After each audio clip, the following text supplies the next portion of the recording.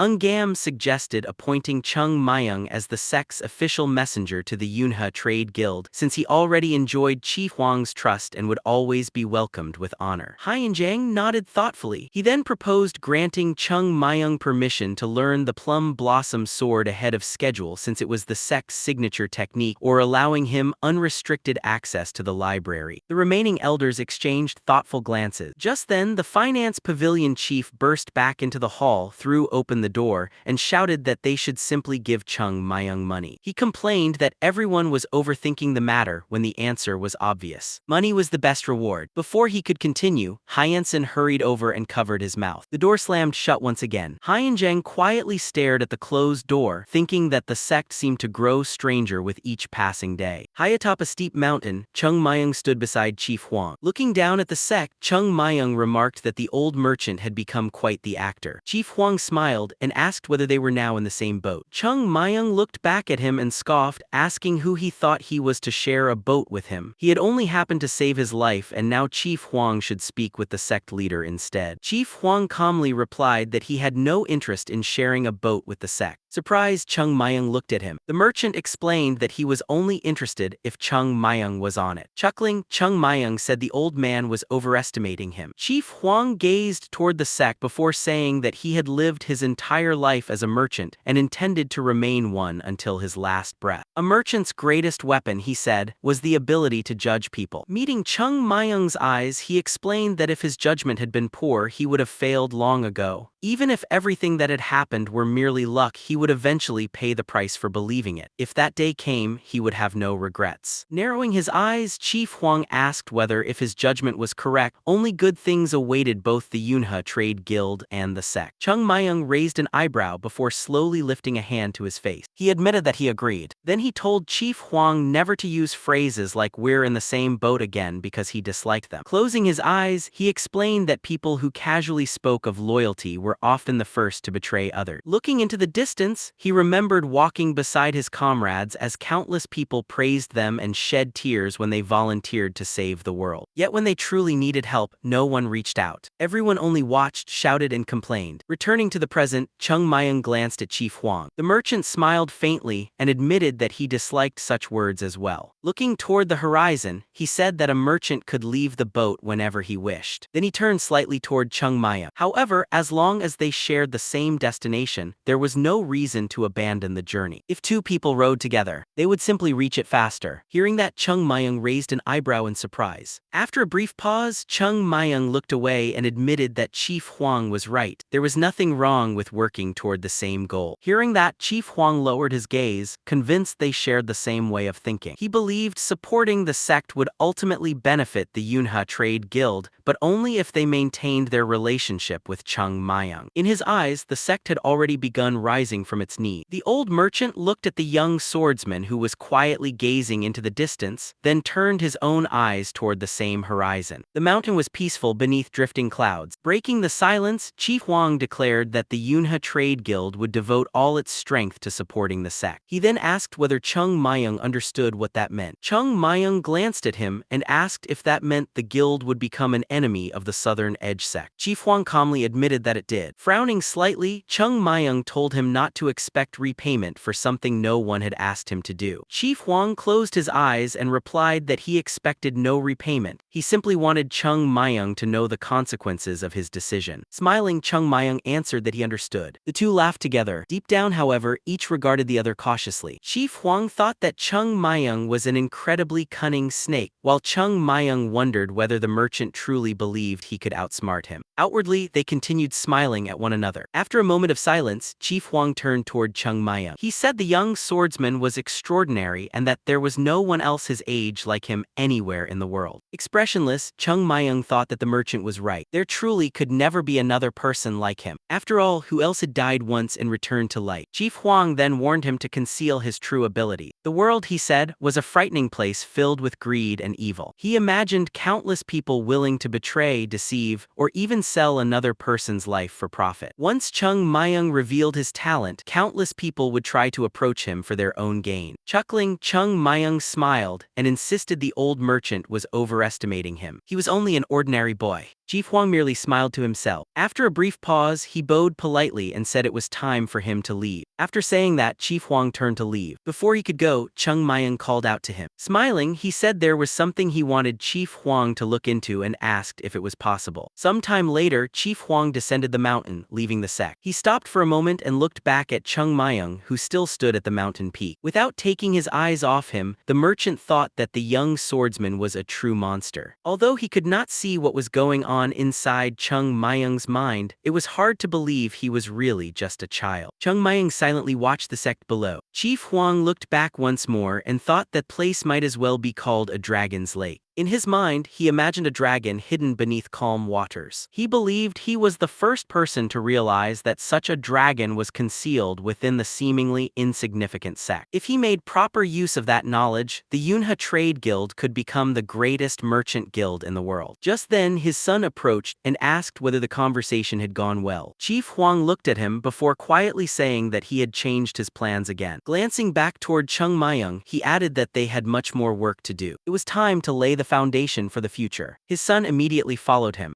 Chief Huang entered his palanquin, and soon he and his attendants departed from the sect. Watching them leave, Chung Myung thought that the old merchant was far sharper than he appeared. Dealing with him was completely different from dealing with Hyenjang and the other elders of the sect. Keeping his eyes on the departing palanquin, he reflected that the world of merchants was filled with endless schemes and rivalry. Anyone who had survived in that world for a lifetime could never be as straightforward as a Taoist. Even so, he let out a quiet breath. The greatest obstacle to reviving the sect, poverty, had finally been removed. There was no longer any reason to waste time dwelling on the Southern Edge sect. If they had forgotten the foundations of their own swordsmanship while coveting that of others, then the sect would surpass them by preserving its own. With that thought, Chung Myung looked up at the sky and quietly closed his eyes. After a brief pause, Chung Myung opened his eyes and decided it was finally time to focus on martial arts. The streets were soon bustling with activity. The influence of the Yunha Trade Guild was astonishing. Within only a few days, they stabilized the sect's struggling businesses, something the sect could never have accomplished on its own. The shops were crowded with customers, every table in the restaurants was occupied, and experienced merchants quickly restored the marketplace to life. Thanks to them, even the head of the finance pavilion never lost his smile. At last, stability returned to the sect. Days passed peacefully. Like a calm river, life settled into a steady rhythm. In front of the main hall, every disciple gathered for training. With heavy stones strapped to their backs, they struggled through push-ups as sweat poured down their faces and every muscle trembled. Sitting atop a large rock, Chung Myung ordered them to do one more repetition. The exhausted disciples cried out that he had already promised the last one and that they would die at this rate. Crossing his arms, Chung Myung replied that no one had died yet. As he shifted his weight, the disciple beneath him struggled with all his strength to complete another push-up. Watching the effort, Chung Myung smiled with satisfaction. Nearby, Gul forced himself through another repetition. A few moments later, he finally pushed himself up. Across from him, Jung smiled through his exhaustion. Clapping his hands together, Chung Myung announced that everyone would continue training their bodies together every morning at dawn. At first, he had doubted whether simple physical conditioning would help swordsmen. Since the sect's swordsmanship relied on speed and illusion, he had feared that building raw strength might only hinder their techniques. Instead, the results had exceeded his expectations. As their bodies grew stronger, their sword strikes became faster, sharper, and more powerful. The disciples gripped their wooden swords with renewed confidence while Zhang unleashed increasingly powerful attacks. Even while carrying heavy stones, the disciples ran through the forest, their steady improvement visible with each passing day. Before, everyone counted the minutes until dawn training ended. Now, some of them voluntarily stayed behind to train even longer. The disciples, carrying buckets filled with weights, raced up the stairs before challenging each other to sprint to the summit and back before breakfast, all competing for first place. By the time the sun rose, they had changed completely. Their bodies had become lean and muscular. They flexed their biceps proudly, laughing that it was all thanks to their training and even asking for heavier boulders. Watching them, Zhang wondered whether this was still a sect or a band of outlaws. He told everyone to clean up, eat breakfast, and then return for morning training. The disciples quickly agreed and hurried off. Zhang then asked Gul if Chung Myung had shown up that morning. Gul replied that Chung Myung had rarely attended training lately and had not appeared today either. Zhang said he had expected that. Ever since everyone started training voluntarily, Chung Myung had stopped joining them. Even so, he never overslept. Instead, he always woke up before everyone else. Zhang recalled checking Chung Myung's room early one morning only to find his bed empty, wondering where he kept disappearing to. Gul guessed he was probably at the Yunha Trade Guild, since he had been visiting it frequently after things settled down at the sect. Carrying a sack of stones over his shoulder, Gul remarked that Chung Myung was probably the busiest person in the entire sect. As lights shone from the nearby buildings, Gul asked Zhang if he could tell how much stronger they had become. Zhang admitted it was difficult to judge. Strength was relative, and since everyone had improved together, there was no clear standard for comparison. Still, ever since Chung Myung arrived, they had become at least twice as strong. Gul frowned and asked if it was really only twice. Zhang smiled and said that twice wasn't an exact measure. What he did know was that he could now defeat 3 versions of his former self. Gul listened carefully without taking his eyes off Zhang. Then Zhang quietly said that it still wasn't enough. Surprised, Gul looked at him. Zhang frowned, knowing the upcoming gathering was approaching.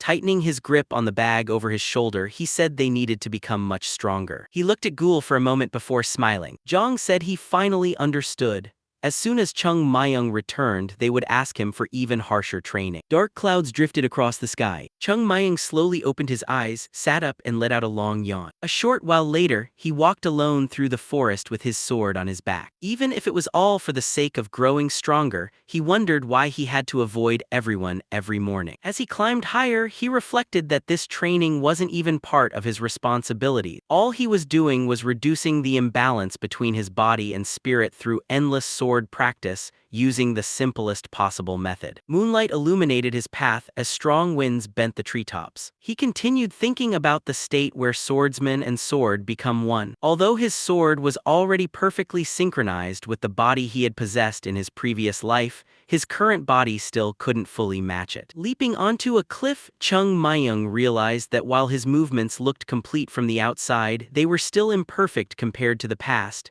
and forcing them had already caused side effects. If he wanted to regain his former strength, he had to train relentlessly until he truly became one with the sword. Landing on the mountaintop, he thought the biggest problem was that he couldn't train at full power in front of the others. If he did, he would turn the entire sect upside down. That was why every morning before sunrise, he climbed Fallen Leaf Peak, trained alone, and returned before anyone noticed. Just then he stopped. Someone else was already there. In the distance, a lone figure was practicing with a sword. Surprised, Chung Myung wondered who could possibly be training at such an early hour. The swordsman had long hair, and each swing left a brilliant trail through the air. The blade moved so quickly it seemed to shine beneath the moonlight. After completing another strike, the figure finally stopped. Watching from afar, Chung Myung realized it was a young woman. Standing quietly beneath the moon with her sword drawn, she moved with a style that was both gentle and powerful, graceful yet unwavering. Her sword dance flowed as softly as falling plum blossom. Chung Myung's eyes widened. Within her movements, he recognized the ancient swordsmanship of the sect. It was a technique he had believed no one else in the world still remembered.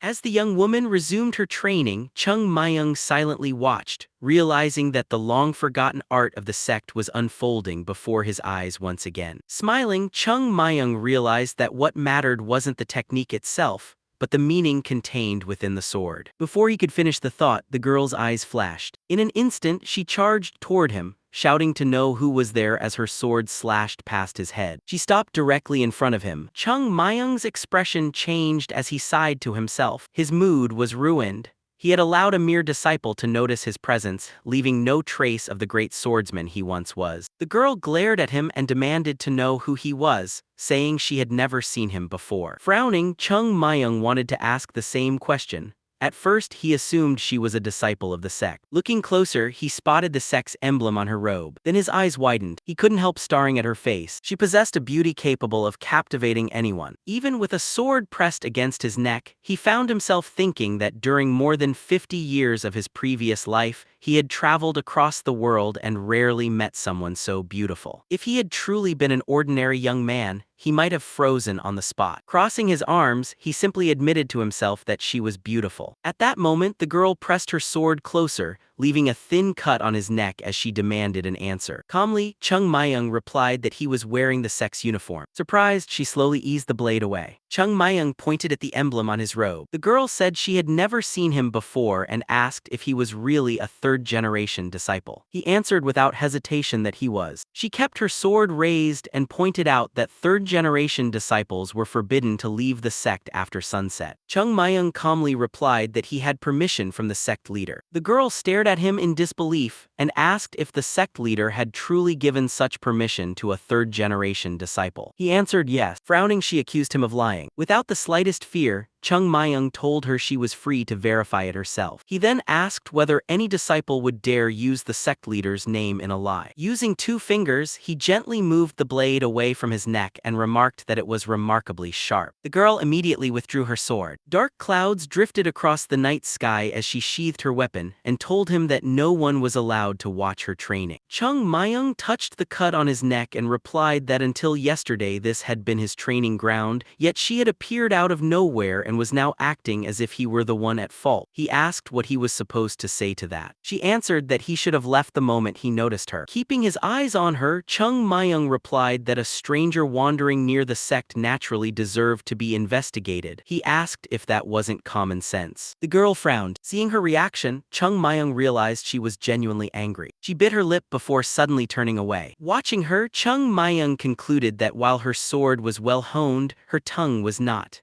With a face like hers, she probably had little experience arguing with anyone. After a moment of silence, she turned back and asked for his name. Chung Myung answered. Hearing it, she asked in surprise whether he had already received a courtesy name. He shook his head and replied that his name was simply Chung Myung. She then asked if his real name was Chung, nodding that it was now the third generation's turn to inherit the Chung generation name. He confirmed it, adding that his courtesy name would naturally follow later. She nodded thoughtfully before quietly remarking that it made sense. Watching her reaction, Chung Myung couldn't help thinking she was a little slow. After a brief silence, she looked at him and introduced herself as Beek Isal. She explained that she was a second-generation disciple, making her his martial aunt. Chung Myung raised an eyebrow. He recalled the generation order Yoon, Myung, Hyun, and Beek, and realized he hadn't met anyone from the Beek generation since returning to the sect. Given the sect's decline over the years, it wasn't surprising that an entire generation had rarely appeared. Beek Isal then asked if that was all he had to say after the introduction. Chung Myung felt slightly annoyed, wondering if being younger was somehow a crime. Even so, he folded his arms and politely replied that it was a pleasure to meet her, Martial Aunt Isal. Chung Myung noticed the sun rising over the horizon and figured it was time for Beek Isal to leave. It was getting light, and she had spent enough time occupying someone else's training ground. As if she had heard his thoughts, Beek Isal turned to leave. She said she would confirm his story with the sect leader, and if he had lied, he should prepare for the consequences. Chung Myung watched her leave from the corner of his eye. She glanced back at him once before quietly remarking that he was a strange child. As she disappeared, Chung Myung wondered who she really was. With the sun climbing higher, he decided it was time to find another place to train. Later that morning, sunlight filled the dining hall. One disciple sighed, then another. A third did the same. Looking around, Chung Myung saw everyone sitting with their heads lowered.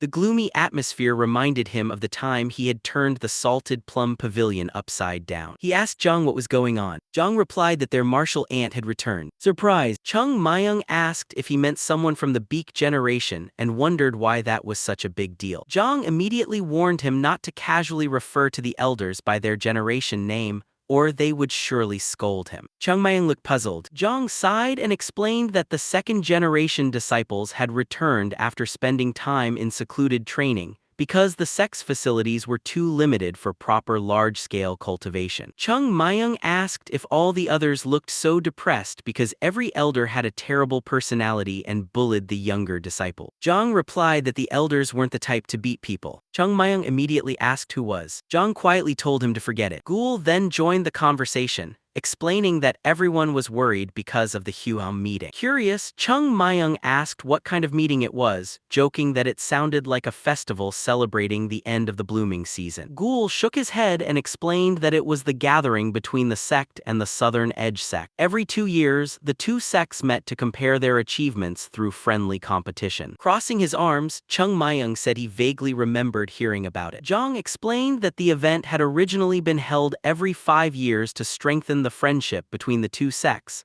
but over time it had turned into a competition where the second and third generation disciples exchanged martial skill. Zhang opened his eyes and admitted that calling it a friendly duel was an exaggeration. Another disciple at the table sighed and said they usually just got beaten, and the back injury he suffered 2 years ago still bothered him. Chung Myung turned toward him. The other disciples began talking among themselves, wondering how they would survive it again. Some complained that if they lost badly, the elders would become so furious that life in the sect would turn into pure misery. Lowering his head, Chung Myung asked if the elders couldn't fight personally because things would escalate too far, leaving only the second and third generation disciples to compete and take the punishment. Zhang nodded shamefully. That was exactly why the elders had gone into secluded training after the last event, hoping never to experience such humiliation again. Now they had returned, meaning the Huam meeting was approaching. Without lifting his head, Chung Myung quietly asked if that was really true. Then a grin spread across his face. He asked if that meant they would soon have a demonstration match against the Southern Edge sect. His chopsticks tightened in his hand as he realized this hadn't existed in his previous life. What was supposed to be a friendly exchange had become nothing more than an opportunity to expose the sect's weakness. His chopsticks snapped in half. Chung Myung wondered if the Southern Edge sect was deliberately trying to prove that the sect had grown weak. His hand trembled with anger.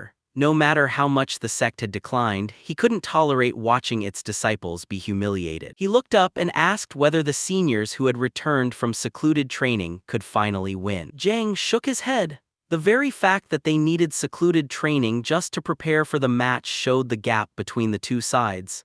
Even after all that training, there was no guarantee of victory. After hearing that, Chung Myung stood up. Clenching his fist, he declared that if the seniors couldn't guarantee victory, then they would have to win as well. He turned to the others and asked whether they were willing to do whatever it took to win, even if it meant enduring poison or breaking their arms and legs. The disciples turned toward him one after another. With burning determination, Chung Myung declared that they would defeat the Southern Edge Sect, restore the sect's honor, and that he would personally lead them to victory. High above them, birds drifted peacefully across the clear sky. The sun shone brightly over the buildings of the sect as an announcement echoed through the main hall that the second-generation disciples were returning. Some had already arrived in Huam, while the rest were on their way. Inside the main hall, Unum frowned and asked why the Huam meeting, which was still 6 months away, had suddenly been moved up. The sect leader set down his cup and explained that the Southern Edge Sect had requested an earlier meeting. Unum asked whether it truly couldn't be postponed. Closing his eyes, the sect leader quietly replied that it would be difficult. Unum also fell silent. After a moment, he pointed out that the sect had finally regained some stability. Their major problems had been resolved,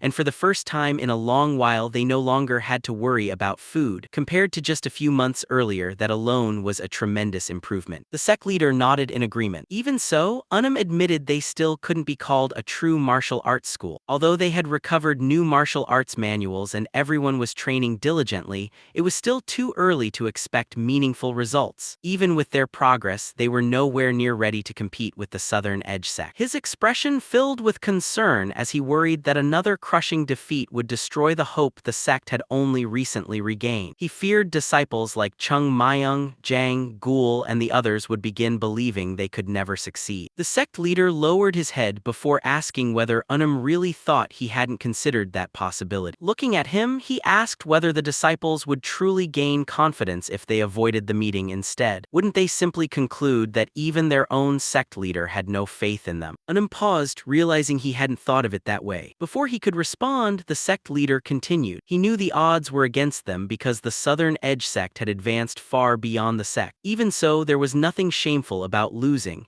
If they fought with everything they had and still lost, then they would simply train harder and come back stronger. With a calm but firm expression, he added that avoiding a battle simply to escape defeat was something he could never accept. Seeking temporary peace through fear would only leave deeper scars than any loss on the battlefield. After hearing the sect leader's reasoning, Unum lowered his head and admitted that he had been thinking too narrowly. The sect leader replied that the disciples had already endured enough hardships, so they should prepare a proper feast and bring out the wine to welcome the returning second-generation disciple. As evening approached, Unum assured him everything would be ready before leaving. Once the hall was empty, the sect leader walked to the window and opened the shutters.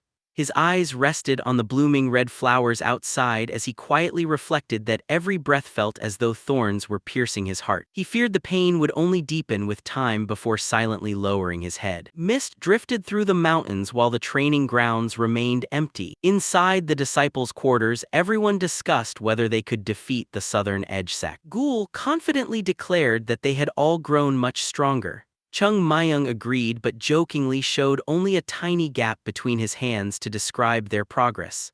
After the room fell silent, he laughed and widened the gap by only a few more millimeters. Gul protested in frustration, arguing that they had nearly trained themselves to death yet had improved so little despite how much stronger their bodies felt. Chung Myung explained that a few months of training could never erase such a massive gap. Even if an acorn grew several times larger, it still could not compare to a fully grown oak. His expression turned serious as he evaluated everyone. The third-generation disciples were improving at an astonishing pace, faster than any previous generation, but they were still nowhere near the level of the sect's former disciples, let alone the Southern Edge Sect. Jang and Gul lowered their heads in disappointment. After judging everyone's abilities, Chung Myung concluded that if the Southern Edge Sect's strength had remained the same, none of the third-generation disciples could reliably defeat them. Gul might stand a chance against the right opponent, and Jang could also win with favorable circumstances, but beyond those two, the gap was simply too great. Gul finally asked how they were supposed to win. Chung Myung answered that there was only one solution: they had to become much stronger. Zhang reminded everyone that the Huo meeting was only about 2 weeks away. If months of training had not been enough to catch the Southern Edge sect, it seemed impossible to close the gap in such a short time. Smiling, Chung Myung explained that this was exactly why he had gathered them. He then asked whether they were prepared to risk everything for the sake of victory.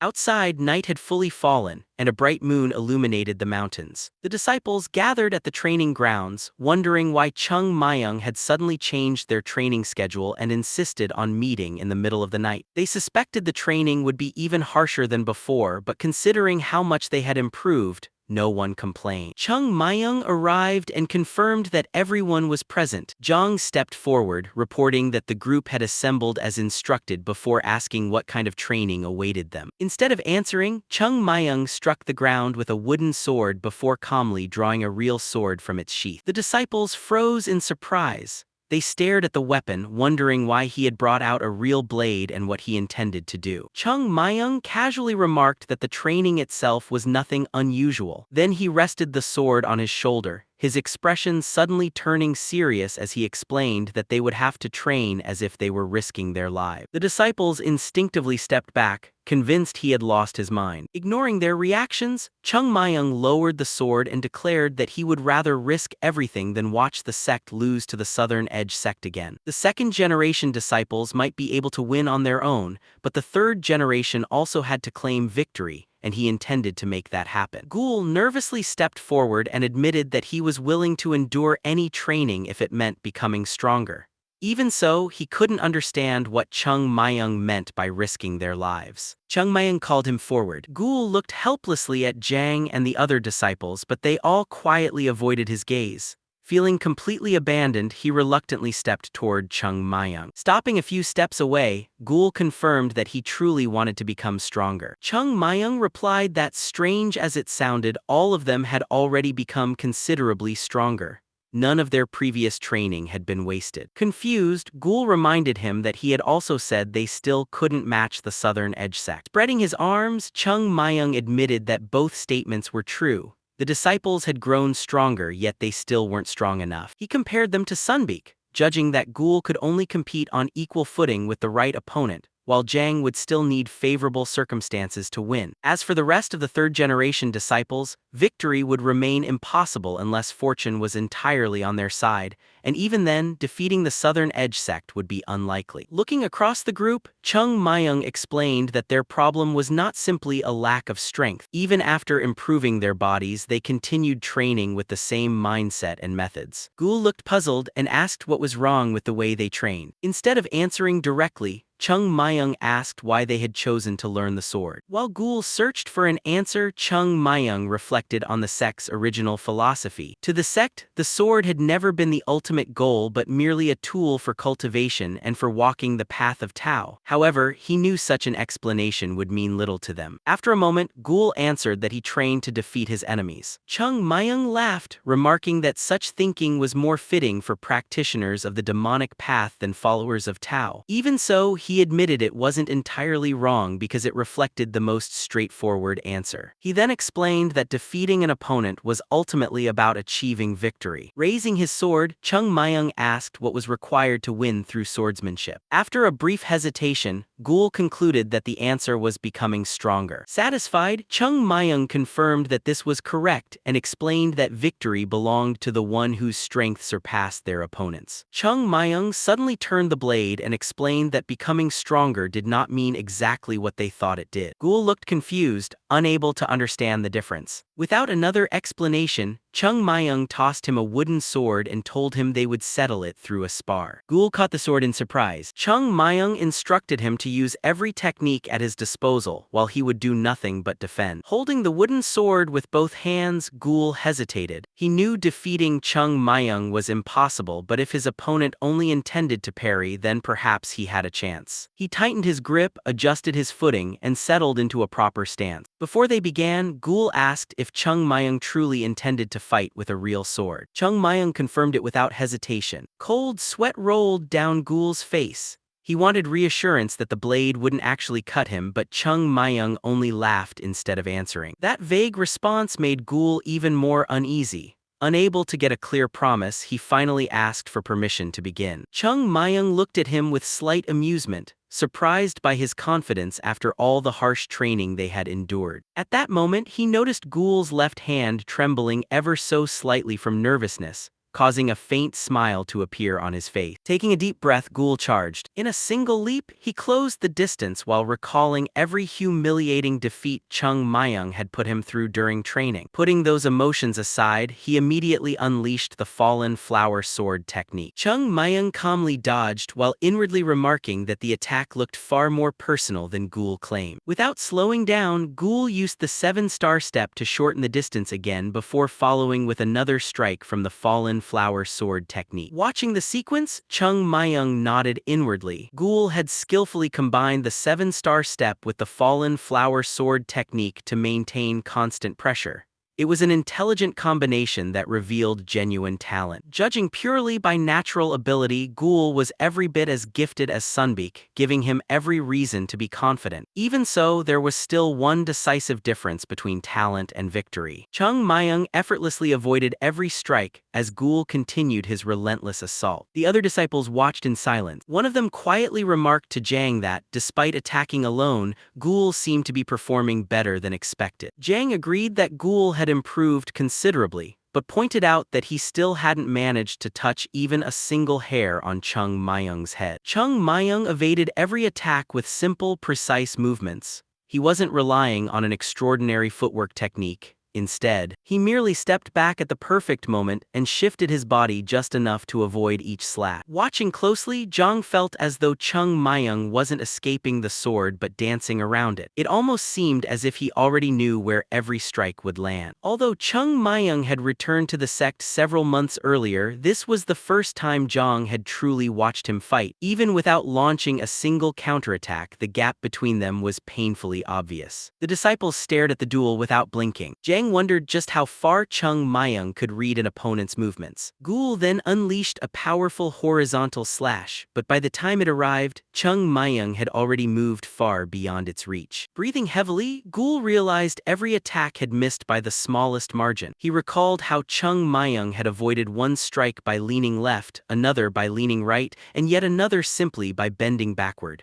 It was as though he knew every attack before it was launched. Stopping briefly, Ghoul gripped his sword with trembling hands. After all the brutal training he had endured, he had believed he was finally becoming strong. Yet now he felt as though none of that progress mattered. Sweat poured down his face as frustration consumed him. Surrounded by despair, he refused to accept reality. His sword and hands shook violently before rage finally overtook him. The blade suddenly became enveloped in sword chi. Without hesitation, Ghoul gathered all his strength and unleashed the most powerful strike he had ever performed. The resulting shockwave tore across the training grounds, reaching the walls of the sect. The watching disciples stood frozen in disbelief. A massive trench split the ground, a deep crater scarred the wall, and towering clouds of dust rose into the night sky. As Ghoul's attack ended, Chung Myung calmly raised his sword behind his head. Ghoul glared at him while the moonlight reflected off the blade. With an emotionless expression, Chung Myung judged that the duel was over. In the next instant, he swung a razor-thin slash shot toward Ghoul's face before stopping just short of his forehead. Even without making contact, the force of the strike rippled across the training grounds. The ground trembled and dust exploded in every direction. Ghoul collapsed where he stood, his body trembling uncontrollably. Resting the sword on his shoulder, Chung Myung asked whether he had finally experienced the feeling of standing on the edge of death. Still shaken, Ghoul admitted that he had felt completely helpless. Smiling, Chung Myung told him to rest before calling for the next disciple. Everyone instinctively stepped back. Jang looked around, hoping someone else had been chosen, only to realize the next opponent was him. Chung Myung warned them not to think they could escape the training. If they refused to step forward, he would personally drag them into it. Without waiting for a response, he charged. Before long, cries echoed throughout the sect under the bright moon. After defeating every disciple, Chung Myung gathered them together and asked Ghoul why he had failed to block an attack that had been launched openly in front of him. Ghoul clenched his teeth and admitted that the strike had simply been too fast and too powerful. Everything had happened before he even had time to think, making it impossible to react. Chung Myung nodded and pointed out that they already understood the problem. The real question was why they still couldn't overcome it. The disciples fell silent. Chung Myung then raised his sword and demonstrated the same strike once more. A powerful wave spread outward as the blade cut through the air. He explained that the technique itself was actually simple. Ghoul immediately recognized it as the same attack from their duel but couldn't understand why it now looked much slower. Chung Myung explained that watching a sword from the outside and facing it directly were completely different experiences. What seemed impossibly fast in battle was, in reality, one of the most basic strikes. Anyone who trained their body to the proper level could perform it. Chung Myung tapped the ground with his foot and explained that everything begins with proper footwork. A stable stance keeps the body balanced and allows power to flow correctly. He demonstrated the movement, showing how force travels from the legs through the body, combines with internal energy, and is released through the sword. With a single clean swing, a powerful shockwave spread across the training ground. Ghoul stared at the blade in disbelief. There was no flashy technique or impossible speed. Chung Myung had simply delivered a fast, precise downward strike without wasting a single movement. Recalling their duel, Zhang suddenly realized what Chung Myung had been trying to teach them. Instead of chasing complicated techniques, they should focus on combining solid fundamentals with a well-trained body. Chung Myung confirmed that their goal was to defeat an opponent with a single decisive strike. They had to fight as if there would never be a second chance, because failing to end the battle immediately could cost them their lives. Zhang finally understood why Chung Myung had sparred with them every day. Feeling the killing intent behind a real sword taught far more than words ever could. If they had only listened to explanations, they would never have grasped the lesson as clearly. Still, Zhang wondered whether, as disciples of the sect, they shouldn't rely on the sect's own swordsmanship. Chung Myung remained silent for a moment before asking about the first form of the Sword of Six Harmonies. Zhang hesitantly answered that it was a simple downward slap. Chung Myung nodded and reminded everyone that the Sword of Six Harmonies was one of the sect's core techniques. Its principles formed the very foundation of the sect's swordsmanship, with every technique beginning and ending from those fundamental. He planted his sword into the ground and explained that they had not even mastered the Sword of Six Harmonies yet, so there was no point in chasing advanced techniques like the Fallen Petals Sword or the Seven-Star Step. Gripping the hilt firmly, he compared swordsmanship to a building, explaining that without a solid foundation, everything would collapse. Every sword art of the sect was built upon the principles of the Sword of Six Harmonies, so mastering those fundamentals had to come before anything else. The students silently accepted his word. Ghoul stood up and admitted that he finally understood why Chung Myung kept emphasizing the Sword of Six Harmonies. However, he also confessed that only Chung Myung could display such overwhelming power with it. What they truly wanted was enough strength to avoid another humiliating defeat against the Southern Edge sect. Hearing this, Chung Myung looked at him in surprise. Ghoul asked whether following his training would at least spare them from that humiliation. Without hesitation, Chung Myung grabbed Ghoul by the front of his clothes. As Ghoul panicked in confusion, Chung Myung rebuked him for already assuming they would lose, declaring that anyone who accepted defeat before the battle did not deserve to call themselves a swordsman. Chung Myung's eyes blazed with anger as he rebuked the students for already accepting defeat. He declared that the disciples of the sect would never lose to the Southern Edge sect and reminded them that he had promised to lead them to victory. Still holding Ghoul by his clothes, he made it clear that there was no such thing as an honorable defeat. On the battlefield, victory was everything, and if winning required fighting with every trick and every ounce of determination, then that was exactly what they would do. He threw Ghoul to the ground and dismissed any talk of cowardice, reminding everyone that those who had survived real battlefields had no right to be concerned with appearances.